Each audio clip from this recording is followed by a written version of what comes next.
Today is Sunday, May 20th, 2012, and my name is MROHP, and I am filming a League of Women Voters of Boulder County event. This event is celebrating members with more than 50 years in the organization. There are 8 members being interviewed by Prue Larson.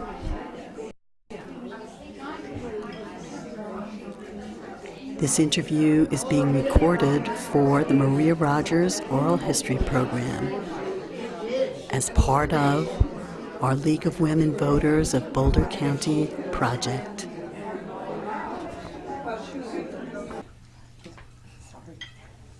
I'm Prue Larson, the Membership Director for the League of Women Voters of Boulder County, and today is May 20th, 2012, and we are honoring our life members, 16 women who've been League members for 50 years or more. That's a long time to stay with us and participate in our work. So thank you to all these ladies for your loyalty and your support of our organization, and that includes a few of you in the audience. So thank you to those of you who are 50 years.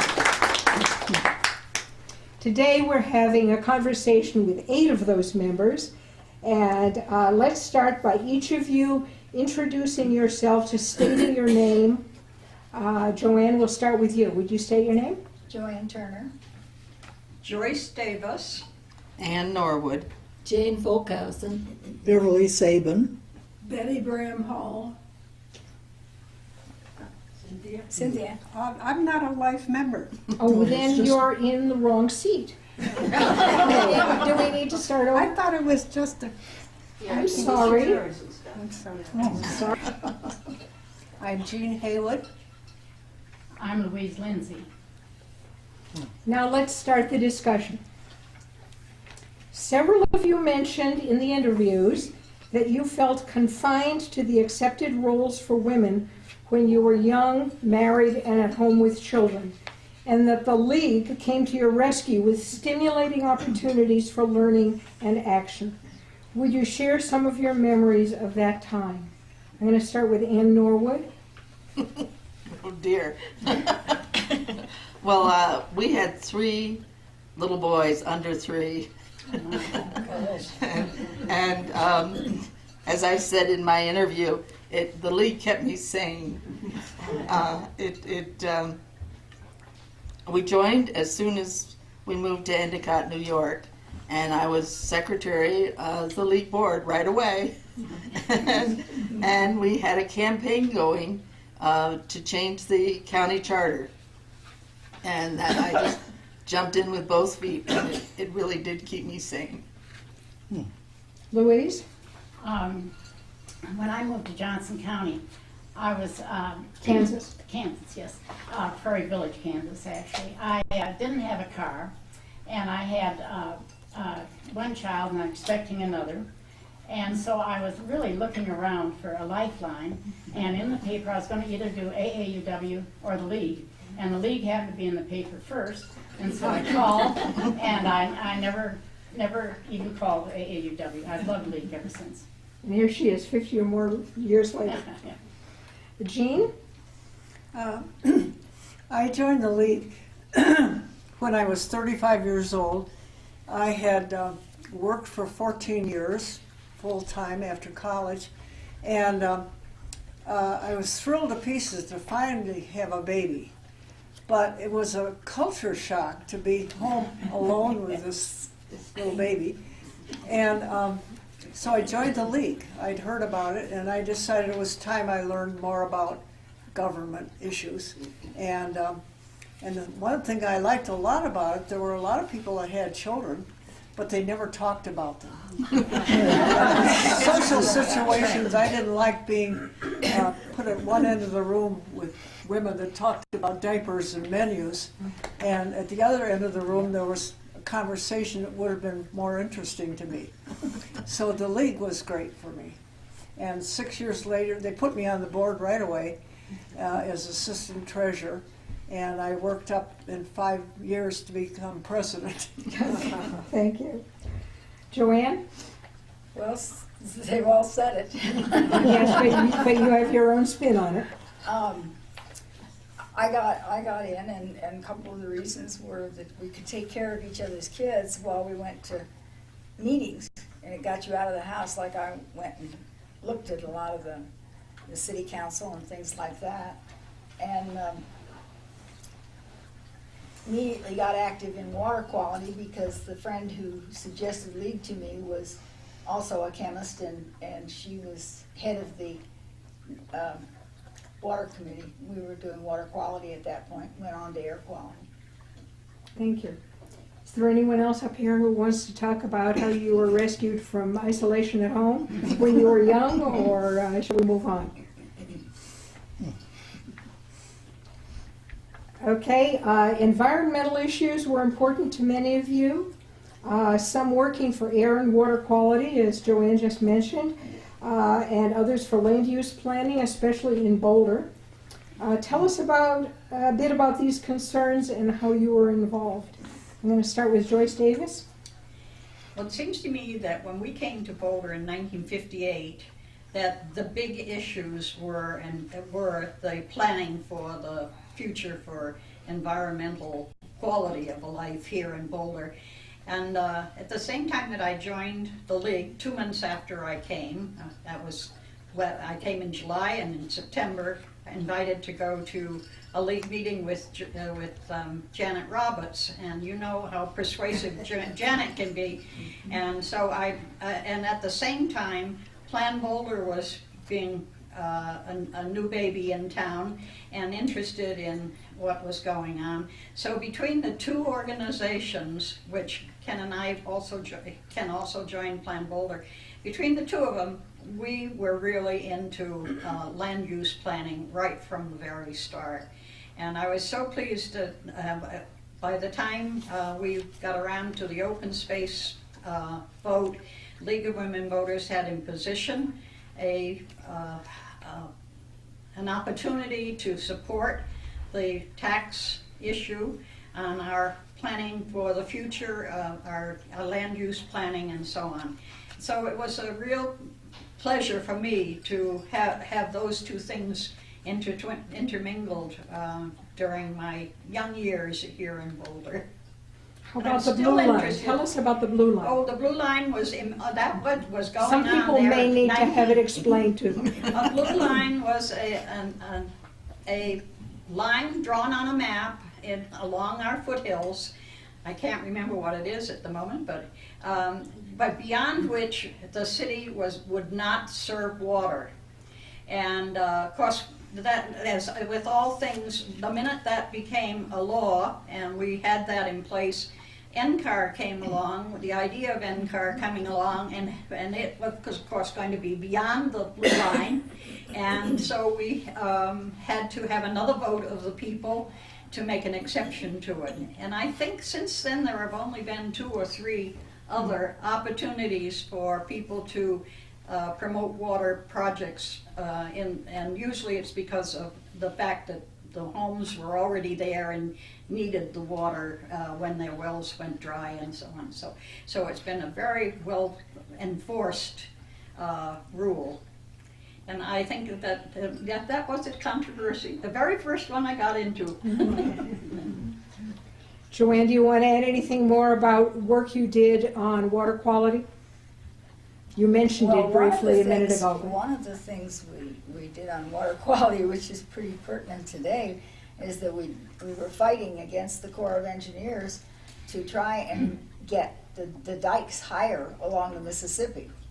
That's not the Boulder League, that But was... that's not the Boulder League. No, but that's fine. What league were you in at that time?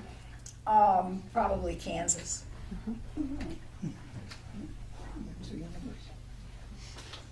Does anyone have anything further to add on environmental issues? Yes. I think our league was talking about the peak oil before it was a daily headline. And we had a tour of solar homes in Norfolk that we offered. Virginia. And our committee presented a program on a farm in Africa that was using the animal manure, turning it into compost, solid, and a liquid that could be turned into gas to provide energy and run their machines. I think they're doing that in India now. Let's talk next about the civil rights movement of the 1960s and ways that some of you, especially those who lived in the South at the time, have been involved in the quest for racial equality, either actively or simply as close observers. Louise? Well, I was scheduled to be head of the local league study and was going to be on schools This again was in in Kansas City. Prairie Village, Kansas, Yes, northeast outside Johnson Kansas City. County to be very specific. In Kansas is a suburban area of the Kansas City, Missouri area. I said I would be head of the school study. Well, one of my very best friends got the whole group on fire about saying if you didn't study civil rights in the 60s, you know, you didn't belong in the U.S. So I was in charge of a civil rights study, and I was really amazed. It was fun. It was more than fun. I learned a great deal about it. I have a couple notes here. A woman, a black doctor, woman, we got involved with a number of black people because there weren't any in Johnson County, northeast Johnson County where I live. And she said she would be glad when we had met enough educated black women to keep them, stop bothering them. She was really happy. And then blacks began to move to where we lived. And there was a Donald Virginia Sewing that bought the first house in northeast Johnson County, and they were black. And Virginia joined our league, and he was great. He did a very good job of the cars. The cars just went by. That house is right in state line, and it was our county line. It was incredible. The mayor of Fairway also was involved in all of this, one of the suburbs of Kansas City. And he asked, we were both on the Human Relations Commission that evolved during all this. And he worked in his suburb, and he asked the swimming pool to call if the Sewings ever went swimming, because this is something that at that time people got excited about, the blackness in the pool. So it was really funny. He got called an awful lot, and Don Sewing, the man that was the black, you would say to the mayor, he said, "I knew you wanted to come swimming today." It was a good study. I learned a lot, and I think we all did. Jane, you were involved in civil rights? Yeah, I moved from Washington to Hampton, Virginia, and it was a little cultural shock. One woman told my husband, you better not go any farther south. And I was told that when that league was formed in the early 50s, they met at City Hall, and a policeman stood at the back of the room and took notes. That was one of the very few integrated organizations in town. When was that, Jane? What year do you think? 54, 55, somewhere in there. And I went to the National Convention in Pittsburgh where the Human Resources item was adopted.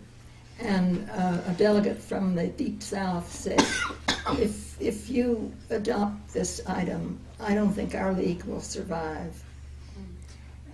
But it was adopted. It was, by that time, it was not equal opportunity. It was development of human resources. Oh, one more. Please. One of my first assignments was to interview a candidate for Congress. So I went to the radio station, and there was a staff person from the radio and the candidate, and I was there. And I asked a question about race relations, and he made a gesture to the staff person to turn off the recorder. And the recorder was turned off, and he said, "You know, Bill, I can't answer that question." And then the staff person turned it back on, and the interview went on. Anyone else up here have a story related to civil rights? Yeah, I do. Go ahead. I first became a member in Deerfield, Illinois, and it was a provisional league. Well, we were only there 3 years when my husband was transferred to Michigan. But anyway, those 3 years while we were there, a developer bought some land and was going to develop a certain number of houses, and he was going to sell a certain number to black people. Well, the community just went wild. They didn't want that at all. And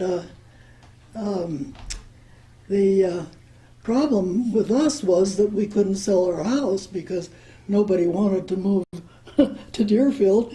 And, but anyway, the company, Bill's company, eventually they loaned us the money on what we would have gotten to the house so we could move and buy a house in Michigan, and then we would pay them back. But ultimately, that housing development program was canceled because the community was too much against black people. That would have been 1959 or 60.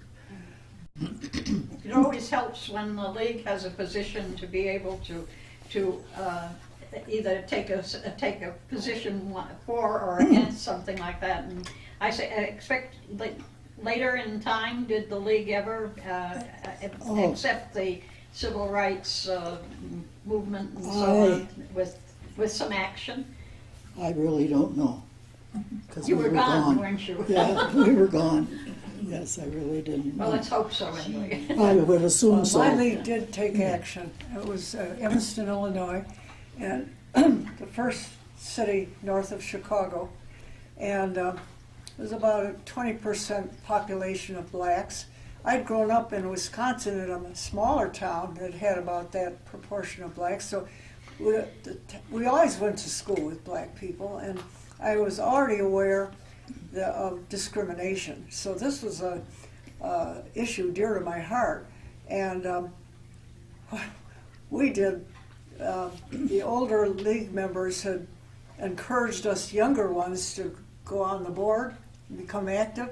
I was the oldest of the younger ones because I had children so late. But the board decided they would take action on a national position, which is already in place. And that was unusual at that time, to not do a local position or a state position.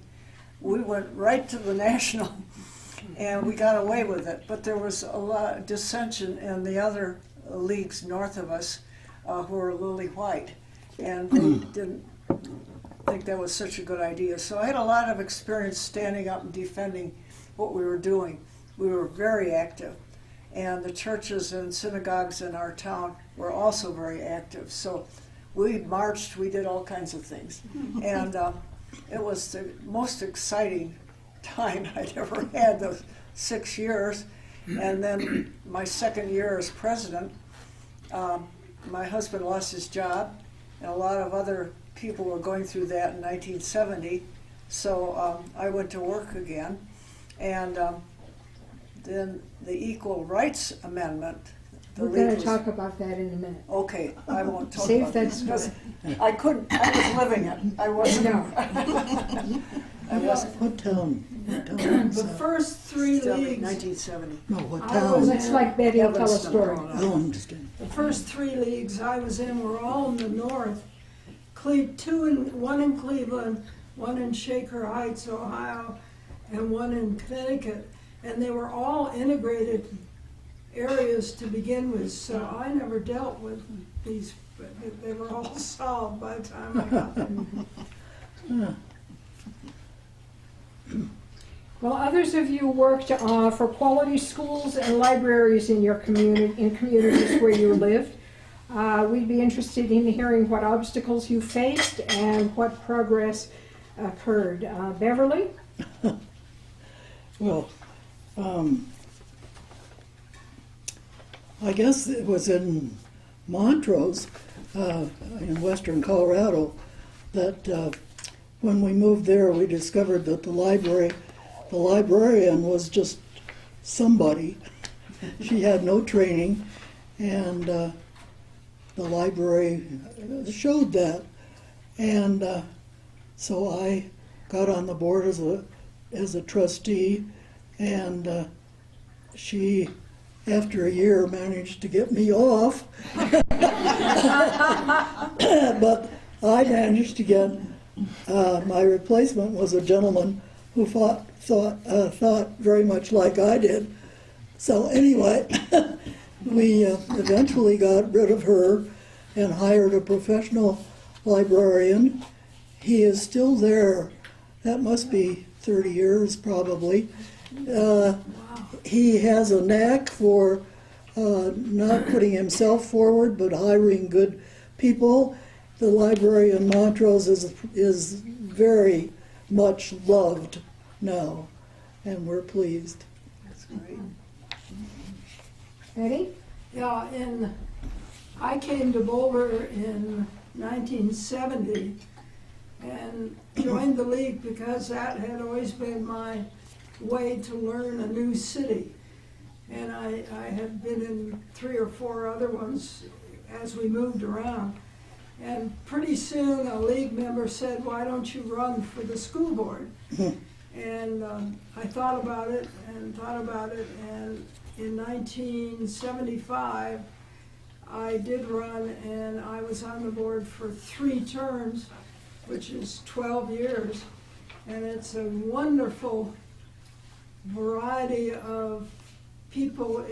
It's a 500 square mile district with everything from old hippies to Mormons to research types. So it was extremely interesting and took a lot of time, but I enjoyed it very much.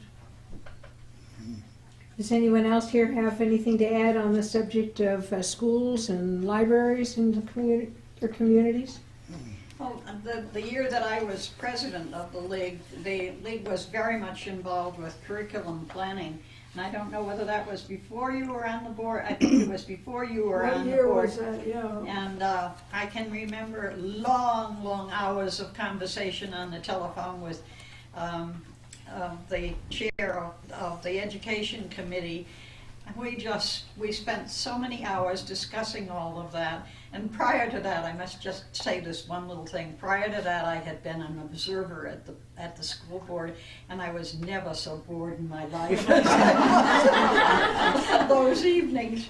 But I guess it was due me to have to become president while we were so very active in the school district discussions. The biggest controversy while I was on the board was the separation of church and state. And we went round and round on that for probably 6 months with a lot of outside people coming to tell us how we should do things. And Give us some examples. well, there was a law relating to school clubs or what goes on your campus. And you could either go for curriculum-related clubs or anything. And our lawyer said, you better go for curriculum-related clubs because somebody from Boulder High will have an X-rated movie club and you will not be able to say no. So we went for curriculum-related, and that upset a lot of the religious people. Christmas celebrations, you mentioned that in your interview. Yes, we had lots of difficulty over that, especially with Jewish parents and what went on at their elementary schools. But we had an extremely good school board lawyer who was really consulted all over the United States on the subject, so we had very good advice on what to do. We were doing a Know Your City survey, and there was one question. We used the national office outline, and there was one question about the school psychologist. So our draft said there is no school psychologist. And I took the first copy and presented it to the superintendent of schools. And he looked at that and said, "Why do you put that in?" Well, it's true, isn't it? Yes. And you know, the next year, I don't know why, they hired a school psychologist.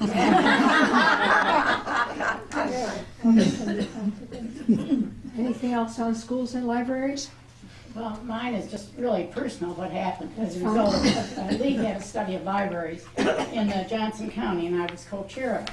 And then I was asked to be on the library board of Northeast Johnson County. They had different districts of libraries. And when I was appointed to that, my picture was in the paper, and the personnel director of our school district saw that picture, and he remembered that I applied to teach social studies in the school, and so he called me up and I got the job.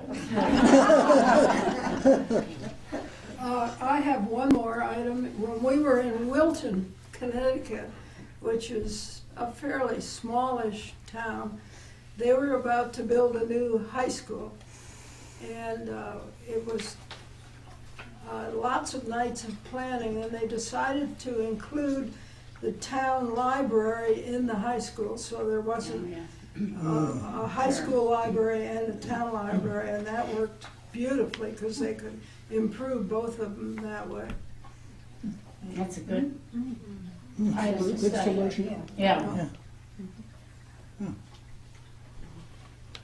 Some of you recall working on the Equal Rights Amendment.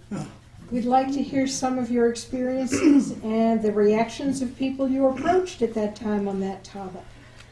Beverly, tell us a story. Well, we were living in Baton Rouge, Louisiana at the time that Equal Rights Amendment was being promoted, and was a hot topic.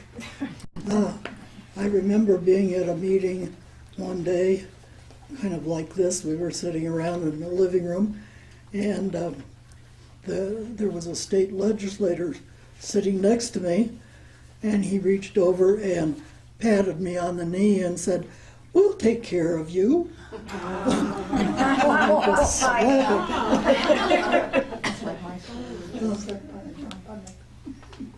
Jane?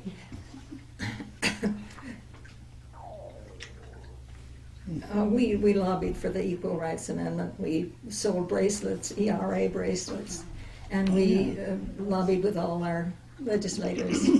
And I went with a league member who was a distinguished professor of early childhood education. She was on the committee that formulated the standards for the Head Start program.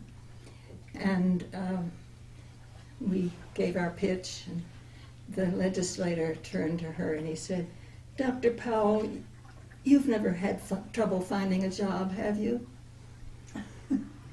This person was a physician? No, doctor she was or a PhD, PhD. with early childhood education. I'm sorry if you said that, I right. missed it. And that was his attitude.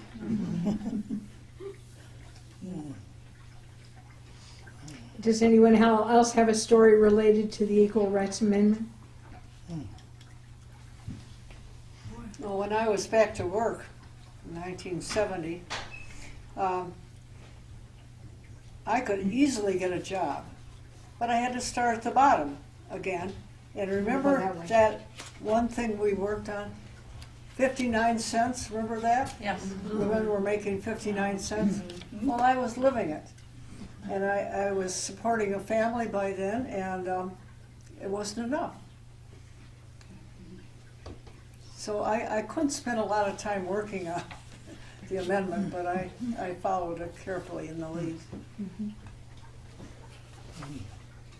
Well, those are the topics that I drew out of the individual interviews that I wanted to make sure that we covered.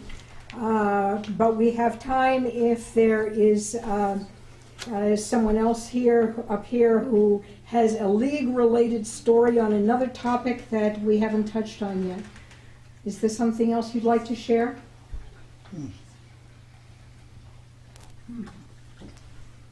Well, I was just thinking back to our very first topic when we were talking about joining the league, and I hope that I see a few young faces in our audience today, but one of the things that back then there were so many of us who were in our probably 30s, early 40s, who were very active in the league.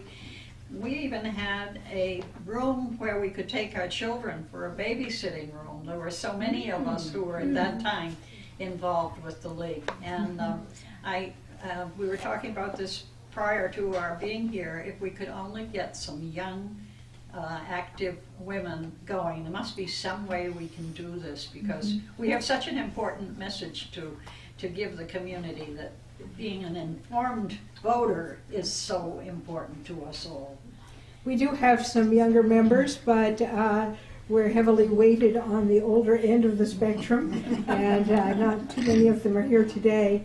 I would suggest, let's talk for just a minute about the way that that society has changed and the world has changed between when you were young women joining the league 50 or more years ago, and the challenges, different opportunities that we've worked to make sure that the younger women had, but along with it, challenges that women have today.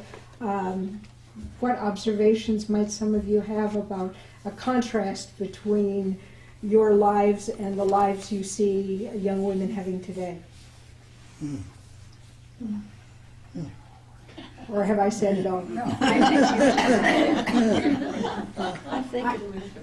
think back to that time and some of the things that happened. One woman was criticizing another person in the league, and said she has a full-time job. She shouldn't try to be a league board member. How far would we get if we said that today?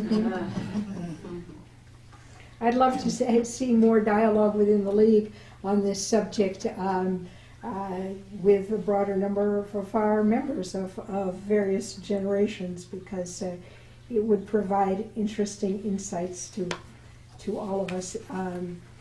There is a woman in the league, not in our league, but in another league, who heard that we were going to be having this event and this dialogue today, and she mentioned to me a book that I've not yet read. See if I can get the title of it right, but I'm anxious to read this. It's called How the World Changed, or no, How Things Have Changed, I think.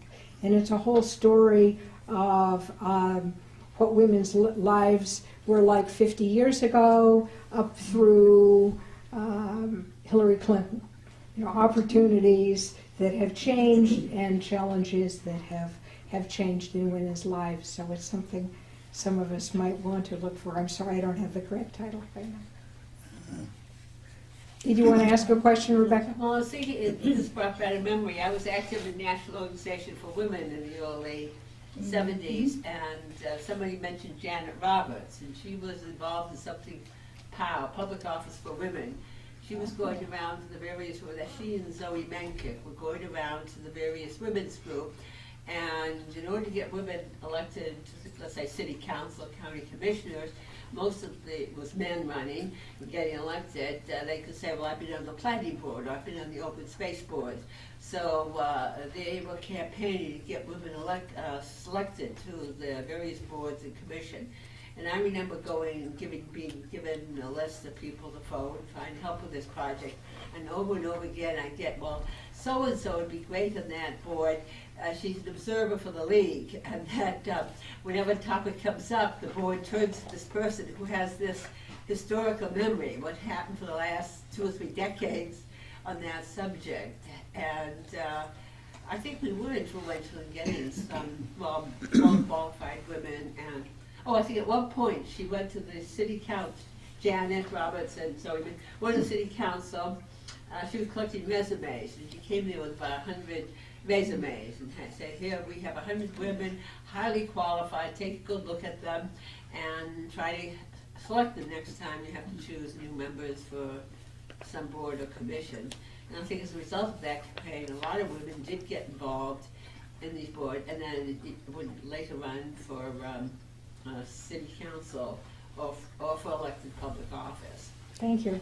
For the record, that's Rebecca Struick from the audience, who's not a life member yet, but No, I didn't get involved. on her with it way, until after I like the rest of retired. us, on our way toward that goal. But AID brought a group of African women who were in high-level positions in their countries to Boulder and invited to lunch with them all the elected women in Boulder.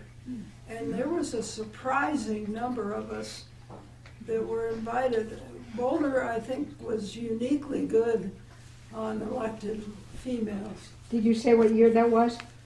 I have Approximately? no idea what it A decade. is. Probably 20 years ago, but the African women said that what was said that they were doing was often not what was really happening in their country. They were still quite discouraged about women's rights.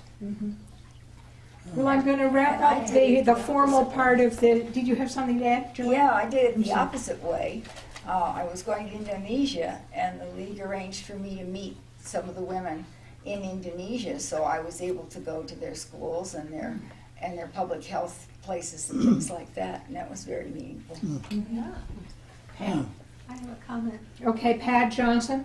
Yes, I just wanted to remind everybody of the fact that the Colorado legislature has more women than any other legislature in the country. That's true. And this is not the first time.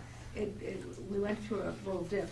But this has been true over the years. Yeah. And I think it's very important for us to realize that we're doing that thing, which is getting people, as Rebecca said, on the lower levels and planning boards, city councils and so on, and then moving up to higher posts. And we have the Boulder contingent at the state legislature is respected, and there are a lot of leaders among them. So we do really well there. Well, I'm going to wrap up the formal part of this, and we can end the taping. But I do want to thank all of you for coming, listening to the stories, and please, there are probably more questions in your minds or stories that some of you in the audience want to share with each other. Do so informally, and we'll continue visiting. Oh, there's plenty of tea and refreshments remaining. So thank you, and thank you to all the life members who agreed to be up front here and participate in this panel and tell us some of your stories.